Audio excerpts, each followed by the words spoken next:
Okay. So good morning, everyone. It's a blessing to be back with you. Um, my focus today will end up being community. I'm going to start walk us towards that.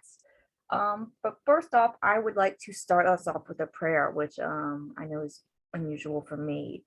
So if you feel comfortable, you can close your eyes. If not, you don't have to. Um, so God, creator, sustainer, and nurturer of the universe, and we thank you every day for your breath of life in us, that we are made in your image, that a portion of your spirit resides in us, and that your breath gives us life. Thank you for making us in your image, and that we each reflect you in a unique and significant way. I ask in this discussion that you help enliven that spirit in us, and that we can each bring a different facet of you, um, as we understand you, to today's discussion. Um, Thank you for your presence in us and with us here today. Um, Amen. Okay, so to start off, I want to kind of reiterate a little bit about the image of God, right? The Latin phrase imago Dei. Um, So we are each in the image of God, and this can be in a variety of ways. And I want to say, how do you all see yourself and others as the image of God?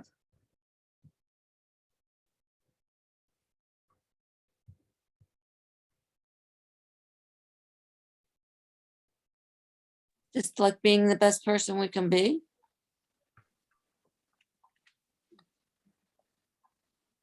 I feel like it's in love.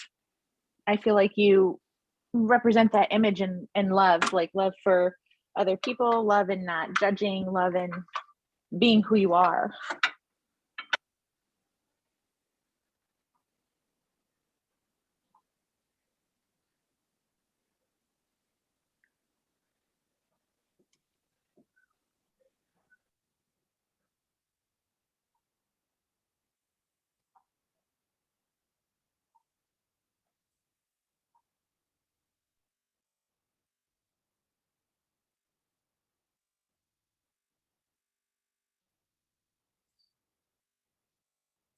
I think for me, especially the part about seeing others, seeing the image of God in others is a reminder to me that um, that God comes in unexpected forms.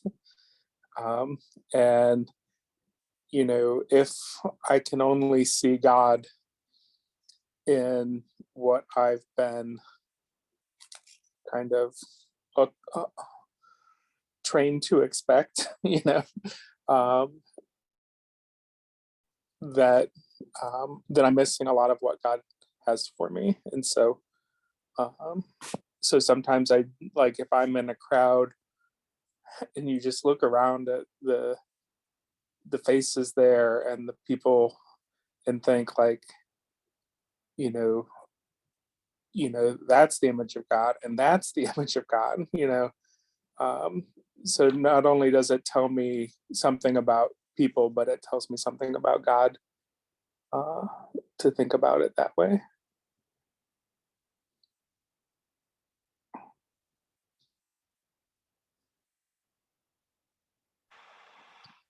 That's kind of what I was thinking, Wade. I was thinking, like, there's some times where you feel like someone is, a particularly kind or a particularly giving or a particularly loving, or they have that countenance which you feel like there's a light shining through their eyes. Like, there really are people that you meet like that and you encounter like that, and you think, like, oh, so clearly the image of God, is shining through them. And while that's valid, I do think of, like, to reduce God to that while all those things are super valuable and things that I really love in people, you know, that God is a lot more complex than that. And so, yeah, I have to remind myself that, you know, that kindness, which is, I would say, as far as I'm concerned, something that I value and is, I don't know, maybe the most important, that loving kindness, but that, you know, the people who are highly intellectual and are always questioning and all, that's God too. So to have to remind myself of that, where sometimes it's really easy. Oh yeah, that's God, but that's not all.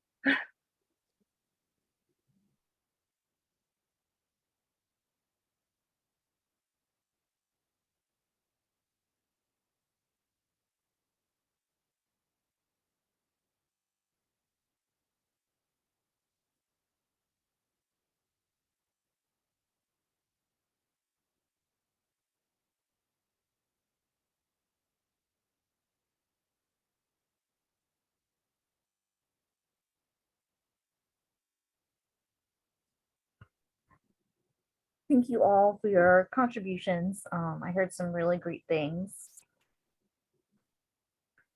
And at the moment, I want to focus on what Wade said, right? You look at a crowd and in, you know, and part of how I was seeing is that each person that, you know, crowds is you're on the street and watching people go by, and in a crowd, right? It's fluid, it's moving. It's like, to me, it's, if I was to think of them as each the image of God, it would be like this rippling sea, and that every moment I can see more of God than I saw the moment before, that each person will reflect God in a unique and significant way. And I see that when whether we're here on Zoom or in church in person or doing something else, I see that with our community, that we are this, together we form a more complete image of God than we do individually, that we each bring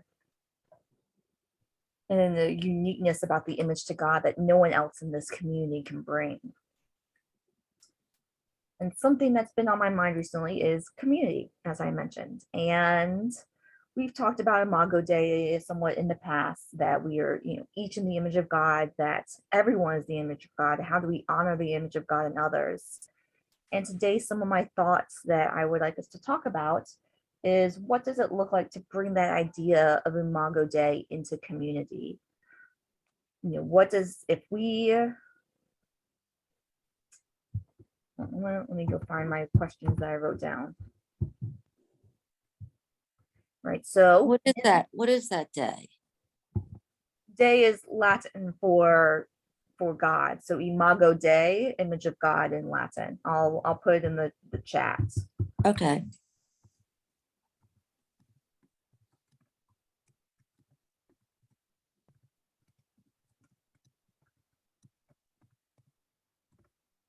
So, right, as idea of each of us reflecting the image of God, and as a community reflecting the image of God, how do we seek and create community, right, with that idea of image of God in mind?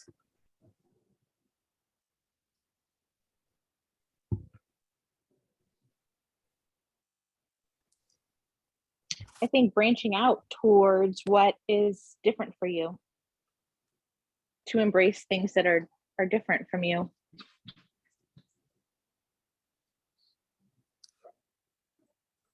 Yeah, Janelle, I think as well, like sometimes when I try to think, well, about myself and say, oh, you're the image of God, and be like, well, there's all these qualities of God that I either don't exhibit, don't possess, or do so very poorly.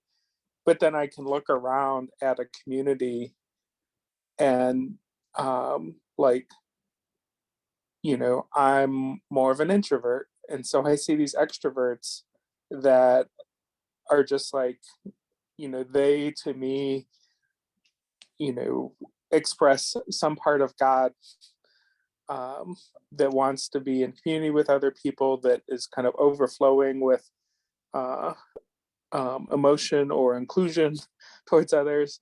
And I say, that's some aspect of God that I fall short on. But like as a community, the community can, like we all might lack some aspect of God or some characteristic, but as a community, there are probably more than one person in that community that that has that, and so like someone could look at me and say, oh yeah, well here's all the stuff that's not godly about that person.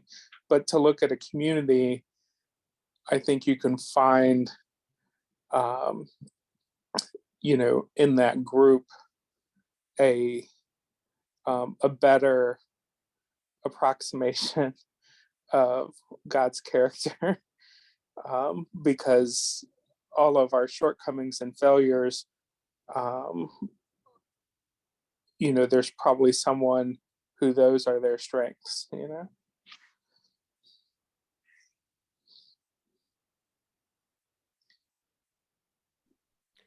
I think it's really important that we constantly reinforce with each other that we are indeed made in God's image. And I say that because there are a cacophony of voices every single day that tell us just the opposite. Voices that tell us that we're not good enough, that we're not worthy, that we're not loved, that we're not lovable. They bombard us to the point where we start believing it. I mean, just walking around in the world every single day, turn on the radio, turn on media. It doesn't take long for us to hear those voices. Many of them are not overt, they're more covert. And so I think it's really important that our in community that we constantly reinforce with each other that we are indeed made in the image of God, and therefore we are loved and lovable, though we may be broken. And I think that that kind of a message actually then builds community, because that is such a rare message that we hear and that is spread in our current day and age. So I believe that not only reinforces community, but it actually builds community as well.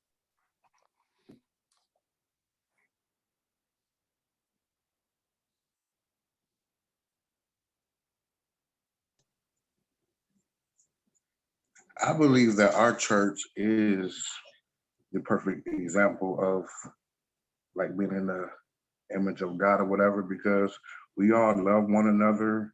We're always looking to help whoever's in need. We're there for each other, no matter, I mean, what the issue may be, emotional support, moral support. So, I mean, I have nothing but great things to say about this church, but I mean, that's how I feel. And as a community, we're always looking to help out another community or person. We're not judgmental, I don't think.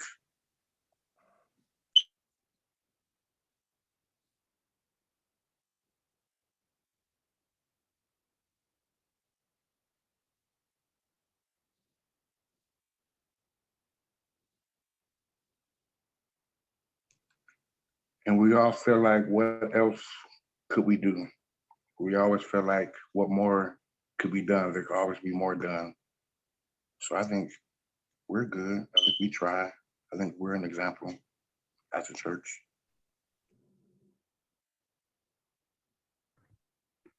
Yeah, I think we are a good example of community. And what I'm not trying to say that we need to improve, but I guess, often we talk about the idea of like sin being right, hitting like, and about the idea of hitting the target, right? That sin is missing the mark, that I have to be trying for a goal to be ordered to be missing and to fall short of it. And the idea be, and I think, we've talked about that every, like, how hard is it to hit that exact dead center of the bullseye? to be that precision, and that we can always be striving for a little bit of perfection. And so in my mind, part of what today my discussion is that is a stretch goal for our community, is that I think we do community phenomenally well within Dust. And how do we stretch that? And so, right, so this idea of in reflecting the image of God, how do we seek and create community? And I've heard some good answers. And some of it I hear even reflecting like what it means to be the image of God, which is great connections, right? So originally Janelle had said that being in the image of God is about loving and not judging. And we've been saying, I'm hearing again that in a community, as we reflect the image of God together, that is still important. So this is a similar question, and maybe a little more deep. I'm hoping to try and get some more detail or dig a little deeper. But how does community among us reflect God's relationship with us? So to rephrase that, and hopefully I'm becoming clearer and not more confusing. How do our relationships on this level, reflect our relationship with God, right?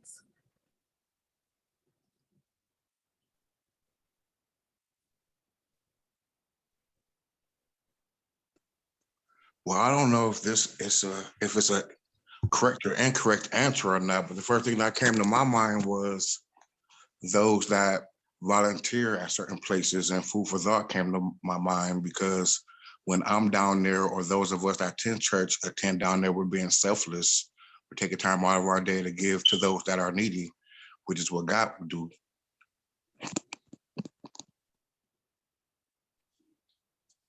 I had heard something the other day, and it really struck a chord with me, and it really kind of represents what you're talking about. And it was being judgmental versus being curious. I think to be curious would represent something more in the eyes of God, because you are taking the time to learn about a person and taking the time to learn about their history. And I think from a community standpoint, there isn't enough curiosity outside of your own neighborhood, right? So you're not really taking, or we should be taking the time to be curious about other people's lives. Like, how do they get to the point where they're at? What are they striving for? I think that type of thing would lead to more of that type of representation of God.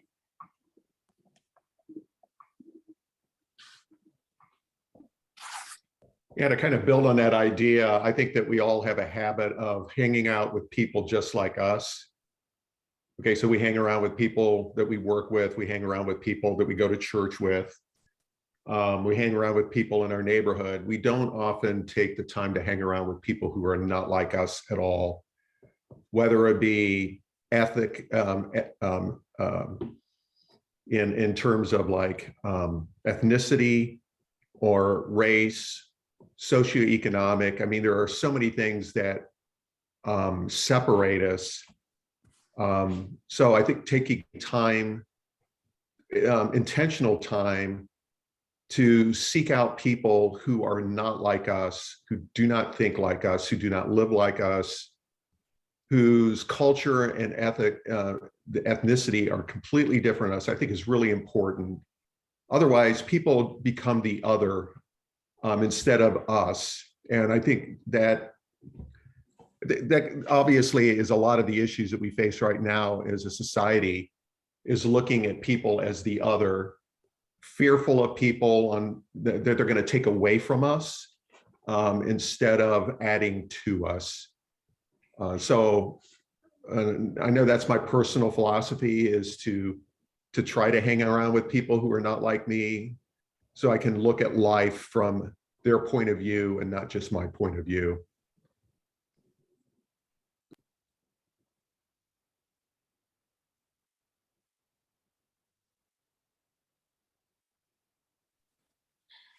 Well, even in the community, I feel like I know you guys and I love you guys on the surface, but I don't really know you guys really well. And I think part of that we should, or we could maybe get together on a one-on-one with everybody and get to know them better, to know them more, to know about their lives, what they like, what they don't like. I feel like I don't know that. I don't do that. Maybe I just don't understand it.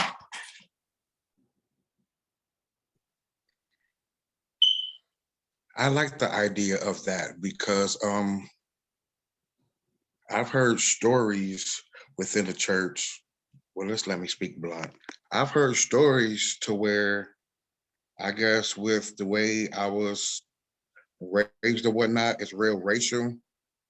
So, well, I'm still procrastinating. I've heard stories of people in the church that struggled to where I didn't believe that it would happen. Like I've heard stories of Donatana like being on welfare before, and I thought like all white people just like had it made. They didn't struggle. They just college, no good families and everything. So I think that would be a good idea actually. So I can find out more.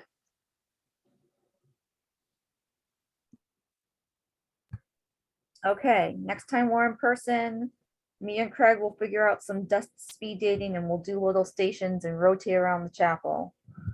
Get your cup of coffee and your donut and yeah, we'll give everyone depending on how many people show up, we'll give everyone 5 minutes. So Craig, since this is your suggestion, you might have to show up in person to be part of the speed dating. Yeah, I'm just amused.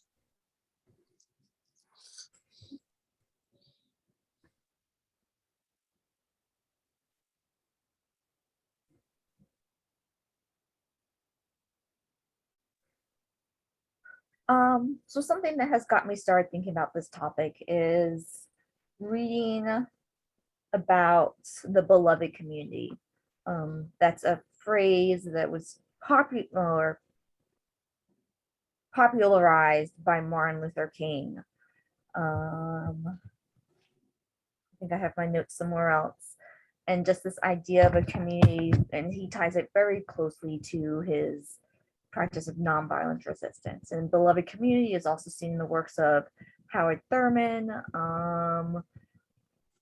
Josiah Royce is considered the creator of that, or he coined the term.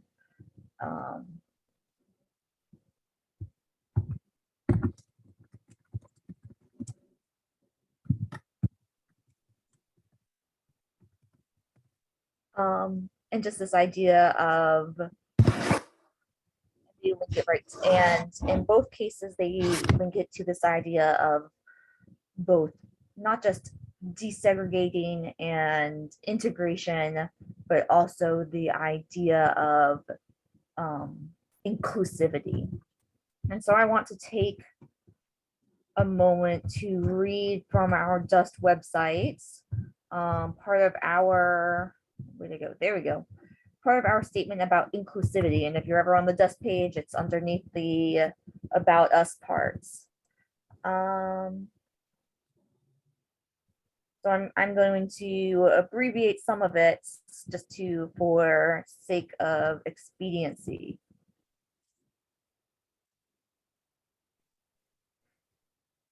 So just strive to be fully inclusive of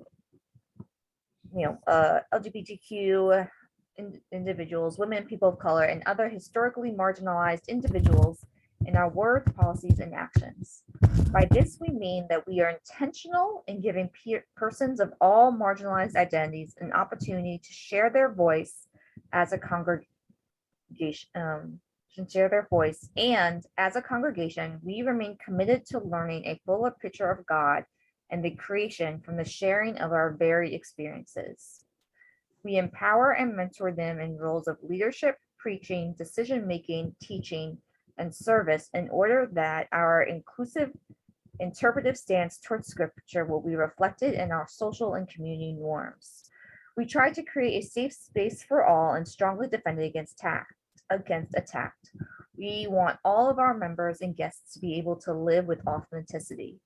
Those that hold view contrary to our community's views on these matters are welcome to join the full membership of the congregation as long as their words and actions do not threaten or limit the ability of marginalized persons to live, lead, and learn the truth of God's love authentically and safely.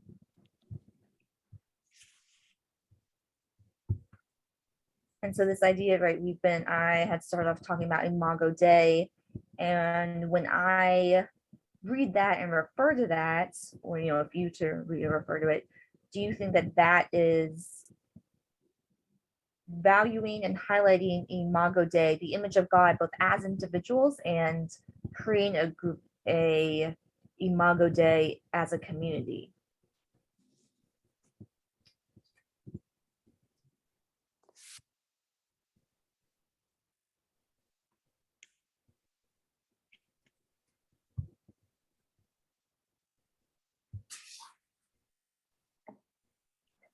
I think so, because it's creating safety for other people. And I mean, isn't that what God is? He's our rock, he's our safety.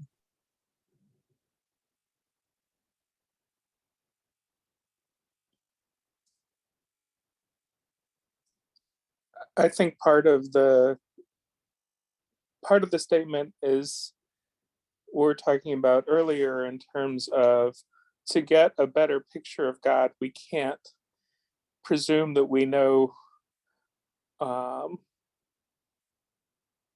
everything about God, and that we can only learn about God through certain voices that have been raised up in the church already. And so, this idea that by listening to each other, by listening to perspectives that have not been given voice, then not only are we respecting those people, but we're actually giving God an opportunity to show God's self to us in ways that we have closed off to God before. With the caution at the end there to say the voices that we won't kind of permit to hold the are the ones that say that claim to be the only ones that can speak on God's behalf, or that devalue other perspectives from God. Could you repeat like that last thought or two? Got a little staticky in there. Oh, just that, the caution at the end of the statement is to say that we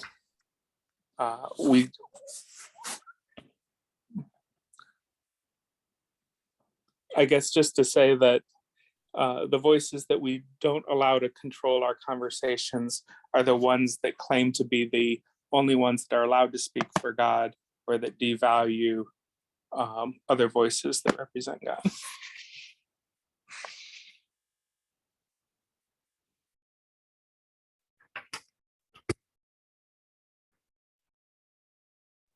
But it's like Mitch said, we have a choice to try to seek out God from how God has worked in other people's lives, and we have a choice in which lives we can say God is working in and that we want to hear from. And so we can say, well, all that's important to me is that I hear from voices like my own, because if God is working in my life, it's going to be in the same way he works in people like me. Or we can say, God is at work in everyone's life, and to know God, like I can find out about how God works in a white cis man's experience just by paying attention to how God is working in my own life or my husband's life. But I can't, find out about how God works in the world through only that perspective.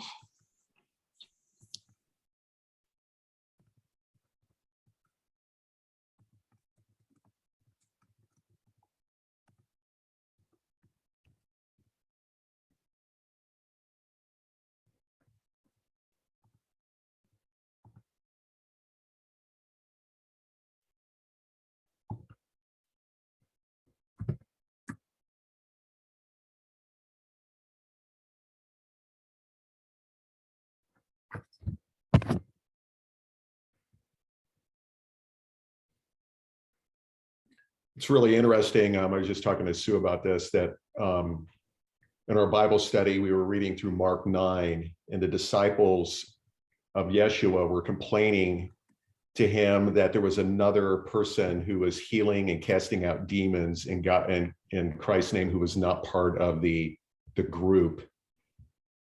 And Jesus corrected their thinking. And I think it's a good correction for all of us.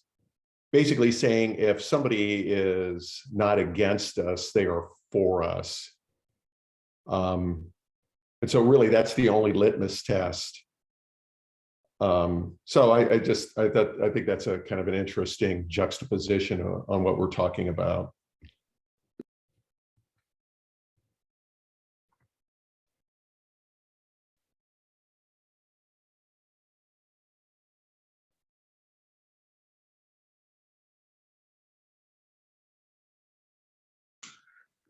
On the days I'm not able to attend church on Sundays, Saturdays are very important for me because Mitch, to me, he's like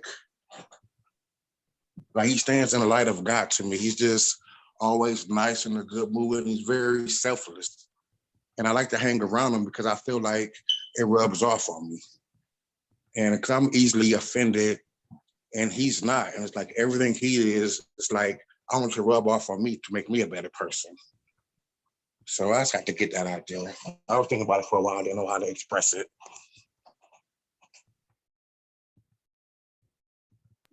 Yeah, you might want to talk to my wife about some of that, Darnell. I can't wait to see the mustache.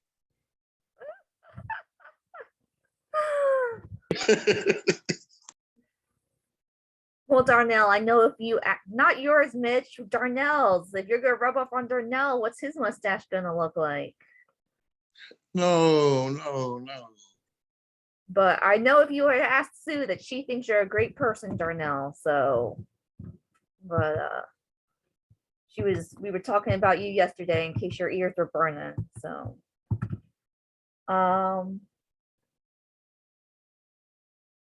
right, and I'm hoping I'm not being redundant in some of these questions, and I know that there might be minute differences, but part of me is hoping that a different question will strike us differently to get at something else. And it's the idea of, if the purpose of community is to reflect God, right, and we do a decent job of that in our statement, how do we work to better expand and more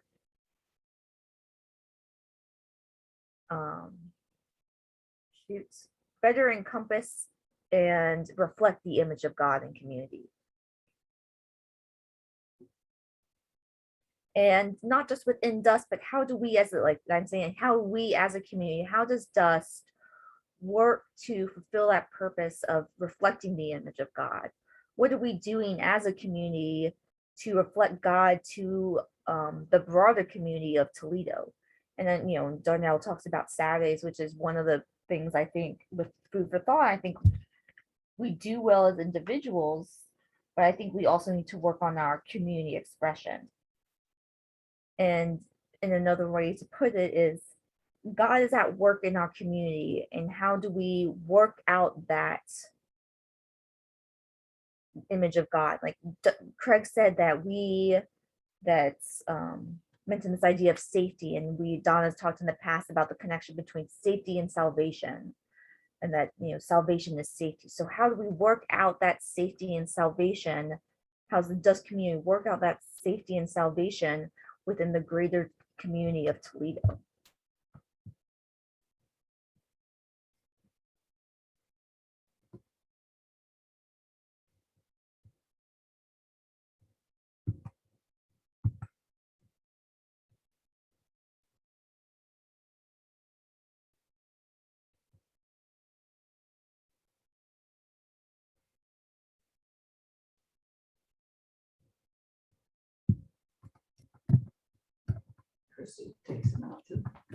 So something I read this week, and I don't know how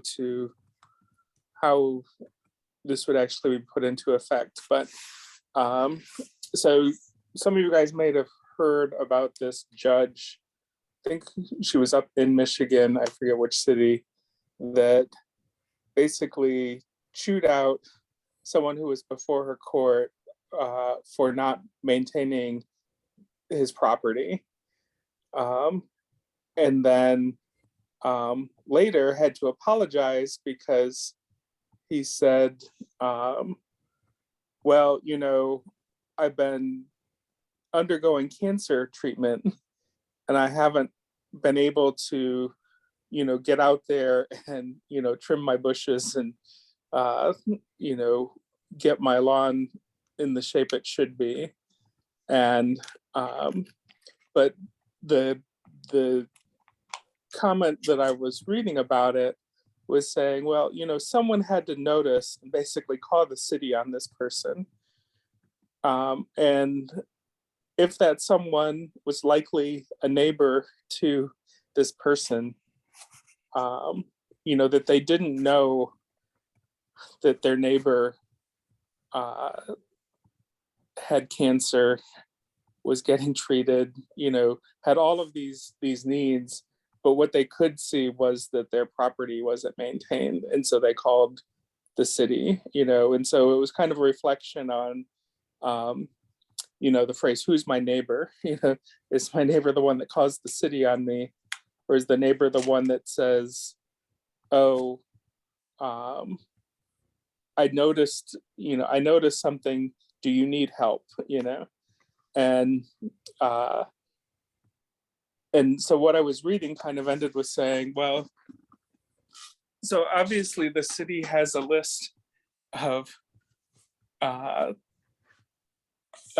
needs. They don't see it that way. They see it as a list of violations, but it's actually a list of needs from from people calling in these things. And so what if a church got a hold of this list of needs and said we could do something about this, rather than is that a way of being a neighbor, of being the kind of neighbor, the kind of community that God wants us to see things not as kind of patrolling the boundaries of your community and saying, we have standards here and you're violating them, but to say, these are examples of unmet needs. So anyway, I don't know how practically that could be put into effect, but it was something that I read and it made me think about some of the stuff we're thinking about and talking about today in terms of how does a church community respond to a community at large?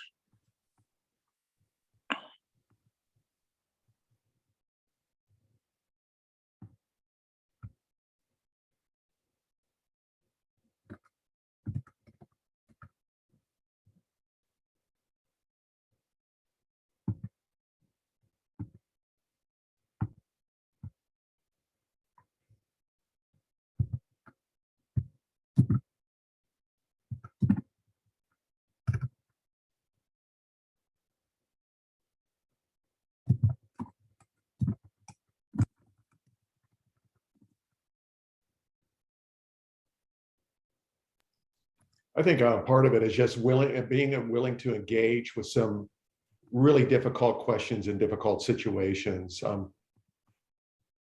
There is a guy downtown, and I've known him and I love him, but he's tortured individual. And I saw him yesterday, and the first thing he says to me, "Am I going to hell?" I mean, how do you respond to somebody who asks that question? They're looking for safety. And all I can answer is, and then he asked me, I mean, the most difficult question, how do you know? It's, well, you know what? You're safe. You're safe, Daniel. And just mirroring safety. I mean, just think about this. The most fundamental area of safety that we have is God. And if that gets all screwed up, and it has been screwed up by numerous churches and communities over the years, that, you know, we have this litmus test. If you don't fit inside this particular circle, then yes, you are hellbound. What a terrible message to send to people. Fear-based, not love-based. Is that really our God? You know, and I have a lot of admiration for this man, because he's honest to a fault. He's honest to the core, much more so than I am a lot of times. But it's just that fundamental safety that I think people are looking for, and they don't even get into church. They don't even get in community. It's always about this heaven hell issue. So just basically like retooling everything that we do.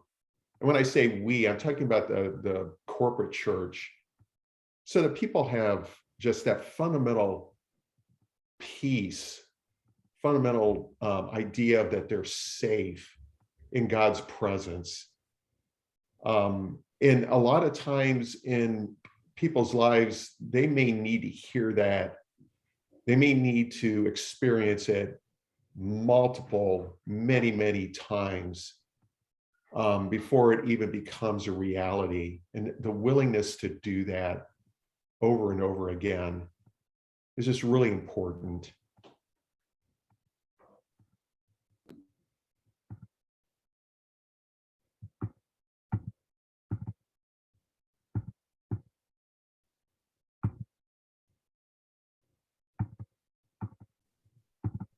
I think a lot of people here do a decent job of it.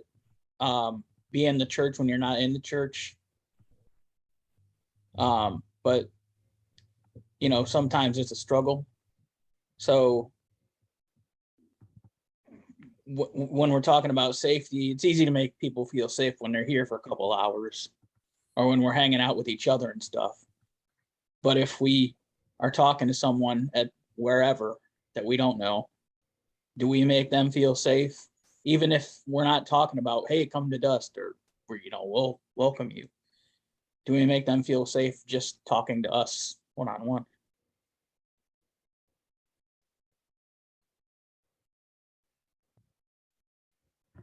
Craig, would you be able to like type that up as a question or statement in the chat?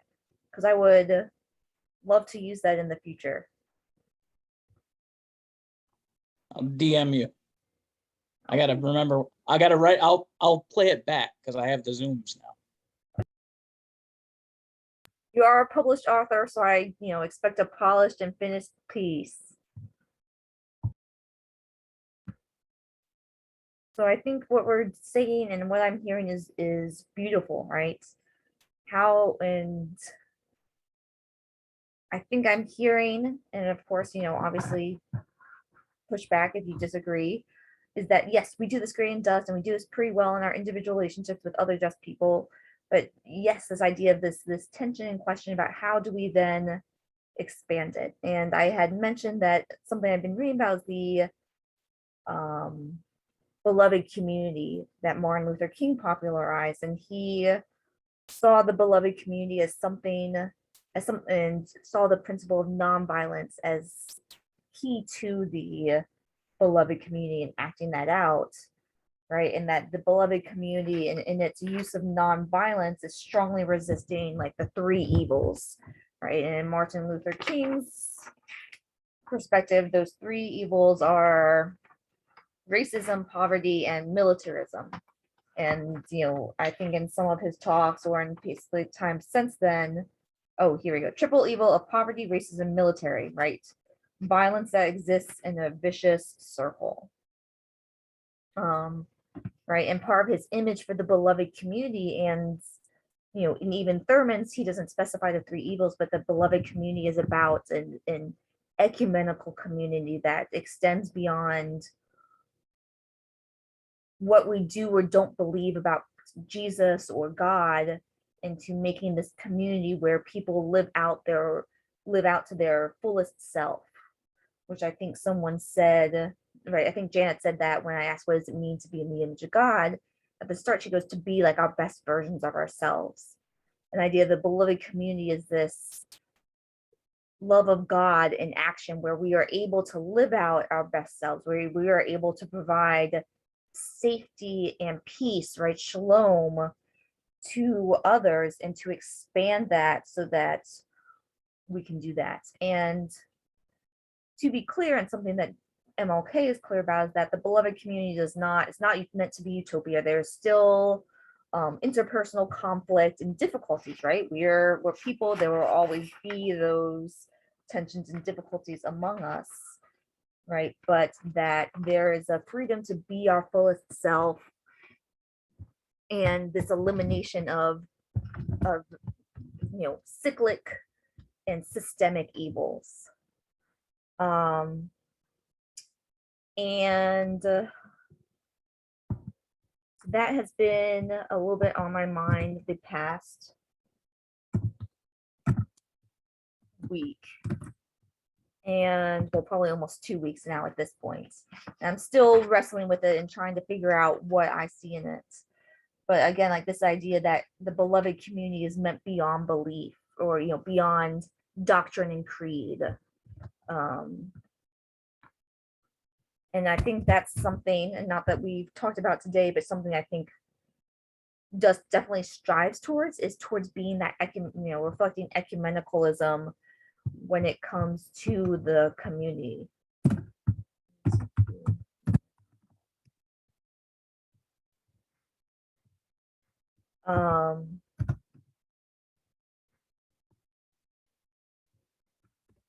Yes, and part of this beloved community is also, right, again, fighting systems of oppression. And so in asking us how we see dust influence the broader community, as we're approaching, right, we've just recently had Martin Luther King Day, as we're approaching Black History Month, these are times when I really think about how am I and how are my communities fighting for equality. And someone had just asked me the other day, they're not from Toledo, and my friend was visiting, and they're like, how was like the protests with George Floyd the other year? Like, what did that look like? And so this idea that, and I mean, I work in a school, so for me, racism tends to be almost a constant thought because of just such the different outcomes that students have based on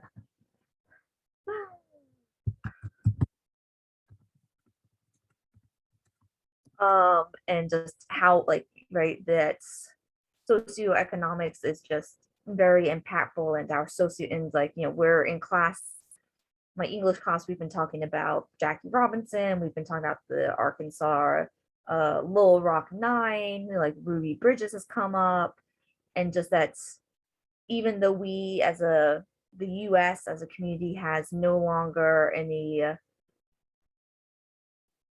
de facto or no laws about segregation, that there is still we're still an extremely segregated society. And how do we seek to have that integration and inclusion that requires that beloved society? How do we see God in everyone and enact that in community?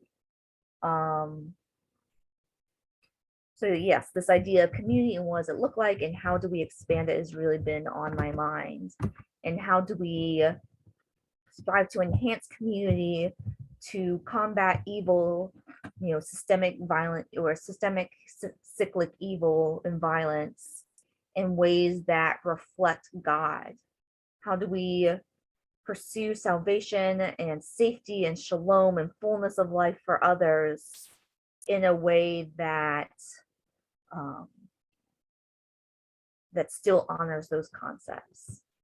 So those are just some of my broader thoughts, and I realize that's been a lot of questions and talk, so I'm trying to wrap up while saying I hope to talk about this more.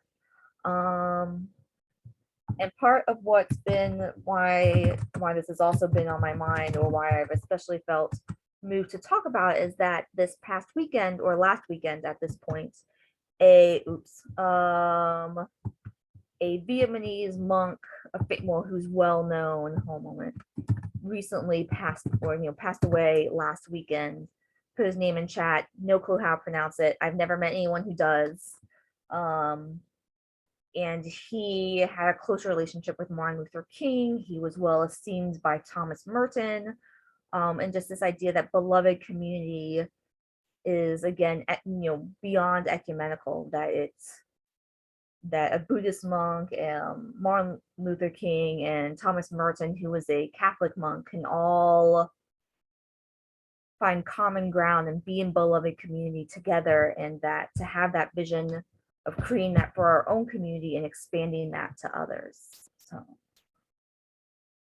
those have been some of my thoughts. Is there any last thoughts people want to share before we wrap up today? And I would love more feedback about your thoughts on today, and because I'm going to be reading some more about beloved community, and I would probably hope to talk about this again separate time than the speed dating. We'll keep speed dating for one day, and then we'll do the discussion for another.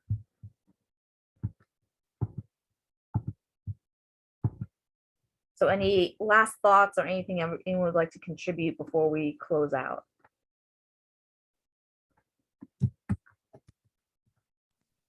How do we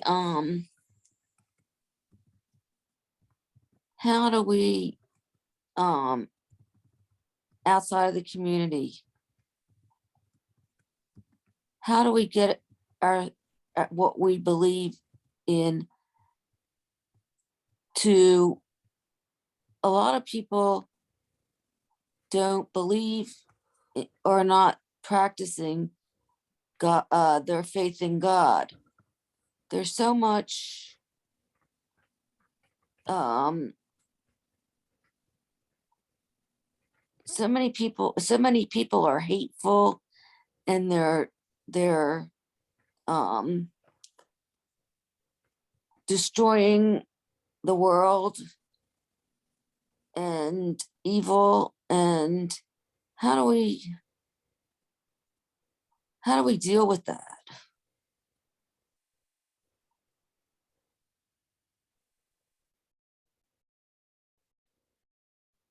I wish you asked tougher questions, Janet.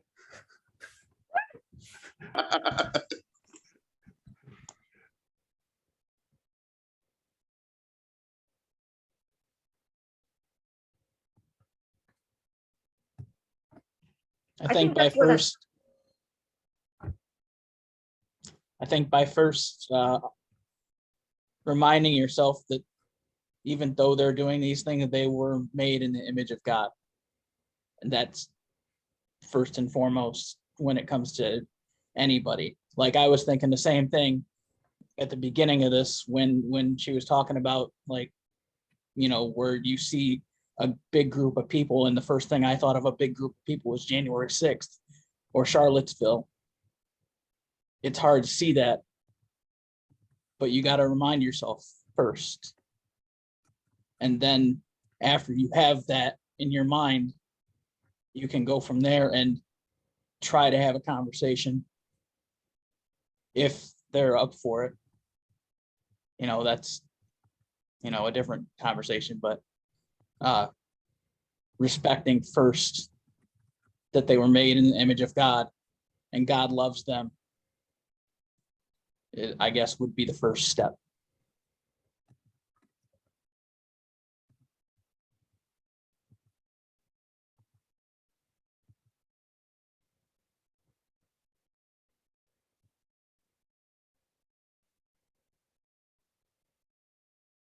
Yeah, I think Craig's answer is good. And I think that's part of what I'm trying to ask Janet. And when I'm talking, I try and use words about cycle and systemic because it helps us see that it's, even if we were to be able to remove racism from people completely, there is still systems of it that perpetrate it.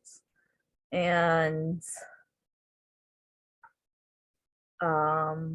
I think part of how we, and part of what I've come to for my personal decision is that those are maybe not the people I'm trying to reach, right?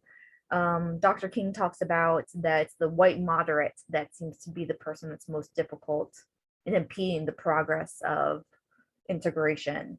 And it's part of me is like, if I'm, maybe I should be focusing on those middle ground people who tend to be quiet and not say anything and are more, and have, not those who, not the people who march on January 6th or in Charlottesville, but the people who don't express opinions about that, or, think things will get better. Like maybe those are the people I should be focusing on instead of the more.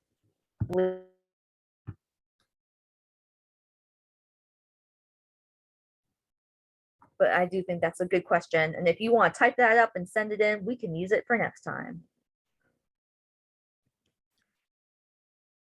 I had this conversation with a friend many months ago, and the one thing I guess that I shared, it's really hard to look at that question holistically.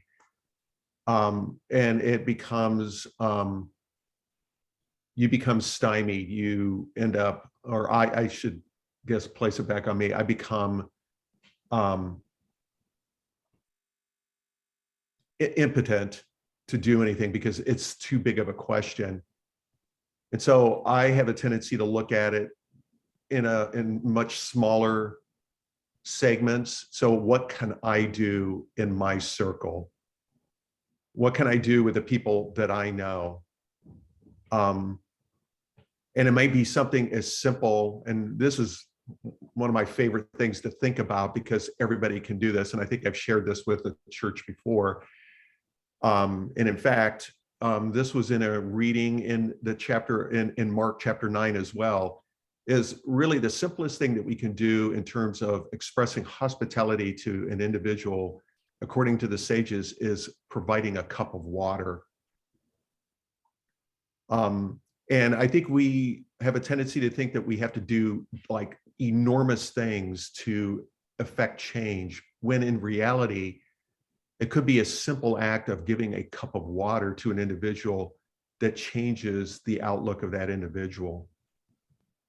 So I know I've had habits in the past of looking at it as being too large for me, but really, and this is the truth, simple acts can make a huge difference in people's lives.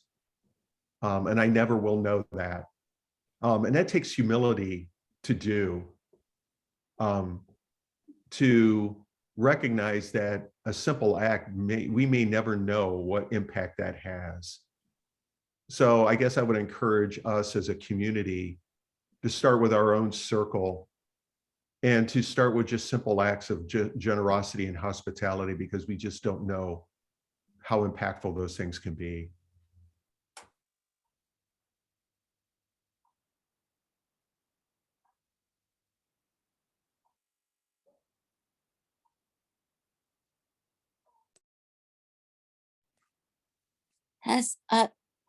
This is changing the subject a little bit, but does anybody know how Quentin's doing? Is anybody still in contact with Quentin? I talk to him on DMs every once in a while. Does he say how he's doing? He hasn't brought anything up recently, so I don't know. but I should probably message him. Mm.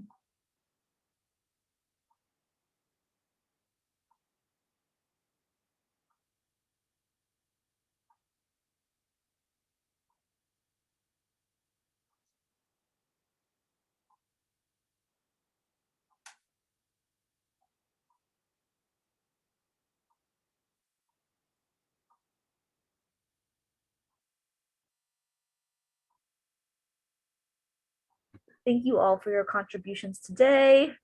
I hope this topic was, I guess, thought-provoking. And I hope it's something we can continue to think about and grow on. Wade, I think, has a poem he would like to share with us. So, and then we'll close things out, or then we'll stop the recording after his poem.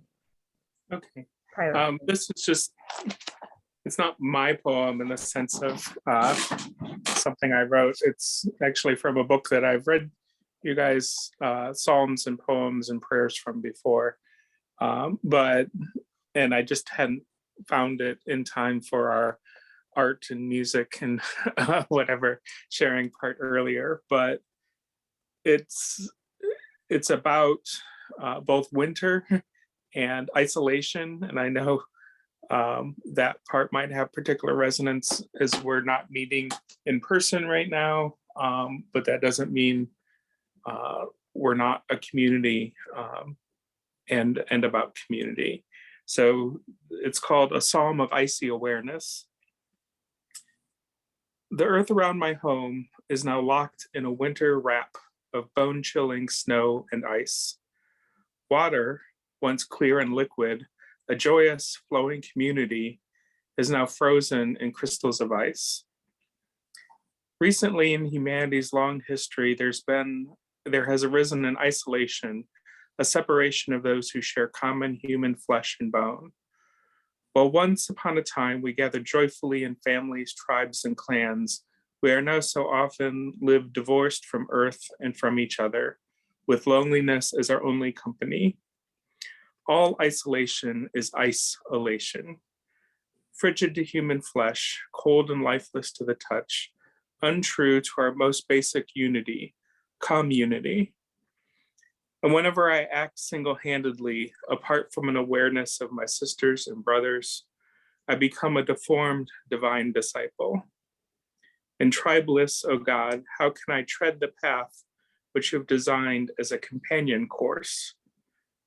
Ah, the wisdom so divine in your Genesis words, spoken to perfectly made, fully autonomous Adam. It is not good for one to be alone.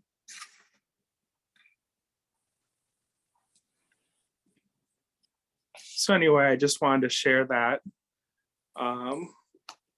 because I know some of us are feeling isolated, that we're not physically together. Some of us are just feeling winter, icy depression. But you know, God designed us to be in community, and meeting together like this is how we can do life with one another. So anyway, I'm thankful for you guys. Can I just add something to that real quick? Yeah, Maddie. So in one of my classes, we're studying the prison industrial complex, and in this piece by Beaumont and Foucault, they were talking about the differences that they studied between these two prisons, and one of them, all of the prisoners were isolated, but for 1 hour a day, they were allowed to speak to one another. And in another one, they were not isolated, but silence was mandatory. They weren't allowed to talk to each other at all. And there was like this psychological study done on the prisoners where the ones who were more isolated, like and by themselves throughout the day, but were allowed to communicate with one another, were a lot like more content and a lot had a much stronger sense of community and even resistance against like the authorities within the prison. But the ones who were allowed to be physically together all the time but not communicate showed much stronger signs of like isolation and depression and obedience and submission, and they needed significantly like fewer guards and stuff to keep them in line because they were so like mentally isolated. And so it was about like that juxtaposition of like of what it means to be isolated and how you can be physically together but still like significantly more alone. And I think that like that poem, I really like that poem. That was awesome. It just reminded me of that you know, like we're not physically together, but that doesn't mean that we are isolated in the sense that we necessarily could be if we were able to be physically together but didn't have that like thread of community values. Thanks, Maddie.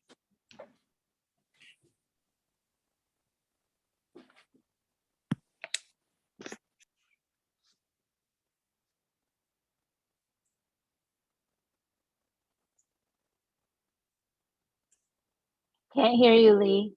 I know my computer tells me when I talk with the mic on. It's like, do you mean to turn your mic on? And I'm like, yes, thank you. That's handy. Yes. So if we want to end the recording and move into prayer requests.